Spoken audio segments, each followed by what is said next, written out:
9 is coming. The 9 is coming. 9 is coming. 9 is coming. 9 is coming, bro. 9 is coming. 9 is coming. 9 is coming. The 9 is coming. The 9 is coming.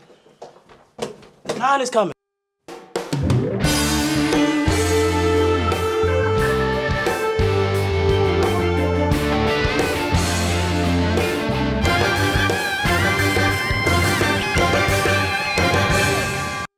Hello, I'm Janine Franklin, and this is a special edition of Bear TV News, the HBCU 9.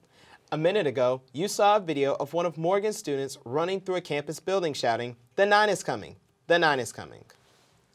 That video was to prepare you for what was about to happen on campus. Students and administrators from 9 historically black colleges and universities converged on Morgan's campus to continue a birthday celebration. All the schools for this party were born in 1867. They're now 150 years old, celebrating their sesquicentennial. These 9 colleges opened 2 years after slavery ended. Basically, predominantly white institutions known as PWIs were not admitting African Americans to their schools. So these 9 colleges or universities were some of the only places that blacks could go for a higher education. The celebration started on each individual campus last week with a Sunday service.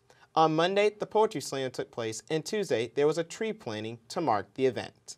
The official summit began last Thursday on Morgan's campus with a choir concert with members from the HBCU institutions. We'll let you hear from those singers a little later. But on Friday, the event had a running start, you could say.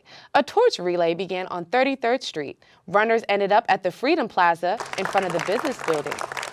The plaza is located in front of the business school where the grand opening took place.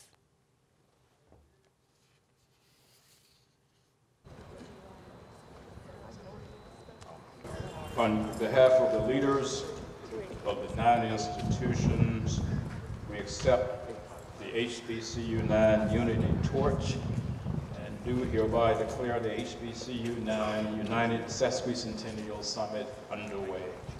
I feel like I'm at the Olympics here. By the end of the week, representatives from the 9 schools were on Morgan's campus. Morgan State University graduate April Ryan conducted a roundtable discussion with these leaders. Ryan is a White House correspondent for the African Urban Radio Network. A fireside chat hosted by the School of Global Journalism and Communications own Professor Shipp was held later that afternoon with the heads of the 9 schools. One of the highlights of the celebration was a Friday luncheon. California Congressman Maxine Waters was supposed to be the keynote speaker, but an accident on the Beltway put her in a traffic backup.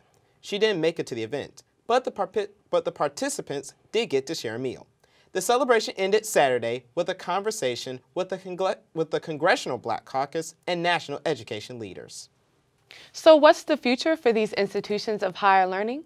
More specifically, what is the future for Morgan State University? We have to fish now in different ponds, because those ponds that we fished in 1960, when the only hooks there were our own. Now you got 3,000 other hooks in those ponds, because those institutions are under immense pressure to what? Diversify, and they are bringing tons of millions of dollars, in the way in which you indicated that they get that money, to go and fish in those ponds that 60 years ago they would say, oh, absolutely no, that's not our pond. Our pond is the 1500 SAT, and we're not going to, and that's who we want. But now, they are under immense pressure to have a 10% African-American student population, or 15%. And so if you're still there fishing in the same pond that you fished in 50 years ago, and you are not taking your hook someplace else, and there are no new minnows being in the pond, then pretty soon you're not going to have any fish. On that note, we end this Bear TV News special on the HBCU 9. Thanks for staying with us. Earlier, we promised we'd bring you some of the sesquicentennial concert. That concert included representatives from some of the participating schools. We end with a few minutes from that performance. I'm David Lawrence. And I'm Janine Franklin. Stay tuned to Bear TV on channel 54.4 or YouTube for campus stories you won't get anywhere else. Goodbye for now.